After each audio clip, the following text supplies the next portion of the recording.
Hello and welcome to Our Healing Spirit. Today we're going to be doing a burdock root tincture. This is part of our series for Herb of the Month, and January of 2021 is burdock. So the first thing that we're going to need to do is have a jar that has been cleaned and sterilized. You'll need your herb. I always buy mine from Mountain Rose, and we have Bubba in here. You can hear him snorting around. That's my dog. And then this time I'm going to be using some gin. I normally use vodka when I do an alcohol tincture, but I'm going to try the gin for the main reason that I'm out of vodka. And also, gin is actually, it has more of an herbal flavor because it's distilled with juniper berries and other botanicals. So we're going to try that and see how that works out. So, let's see. With any of the herbs that are actually in the root form, you'll want to use 1 part of the herb to 5 parts of your alcohol, or if you're using vinegar or glycerin, those work also. So this is a pretty small jar, so I'm just going to use like 1/8 of a cup, and then we'll just fill the rest of this up. Oh no.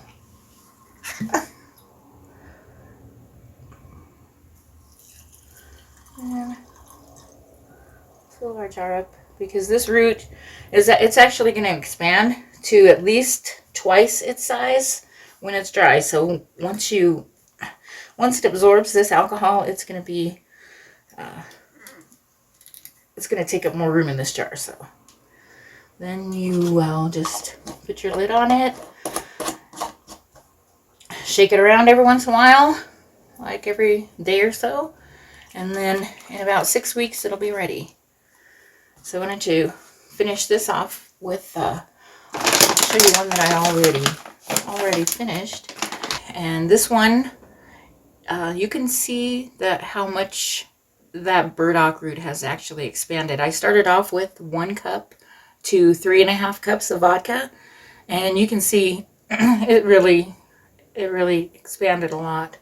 So, and then the other thing I wanted to point out is, if you notice that white milky substance in there, that is a polysaccharide known as inulin. And inulin is used to improve digestion. We can call it a prebiotic because it isn't digested by humans, but it feeds the healthy bacteria in your gut. So that's pretty interesting. So once your tincture is actually finished, then you're going to need to strain out the herb. So I'm just going to use this measuring cup, and then I have a little strainer and some cheesecloth. So just put that on there. I'm going to shake this up so you can see what that looks like once it gets all of that inulin mixed in there. See how cloudy that looks? That's pretty cool. So let's open this if I can. I have rheumatoid arthritis, and sometimes that's hard, but I've been having a lot easier time lately, so see how this goes. So we'll just pour this in. Try not to make a mess. That's why I have this little mat here, because I don't want to, oops, see? I don't want to make a mess, but I did. So anyway, then we'll just let this drain. And after it drains out as much as it's going to, you'll just take that cheesecloth and squeeze it. Bring it all up and squeeze out as much of that tincture as you can. And then just take this whole bundle, and you can just throw that in your composter. That's the best thing to do. That's what I recommend. So once this part is completely finished, and I really don't like making a mess, but I did. So let's get rid of that. Let's get rid of that, because that bothers me a little bit. So then once it's all drained, then you can go ahead and bottle it up.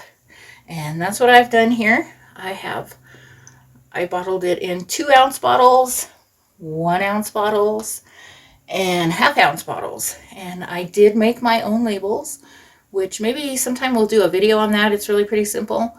And these labels I bought from Amazon, just the stock, and they are labels that are not supposed to smear if you get water or oil on them, and so far they seem to be working really well. So there's the little one, and even though these just basically they're just for my family, I like to put the warnings and any kind of information that you need on them, so I like doing the labels. That's fun. So there's the 1 ounce again, and here's the 2 ounce. So that's it for that one. Thank you for watching. See you in the next one.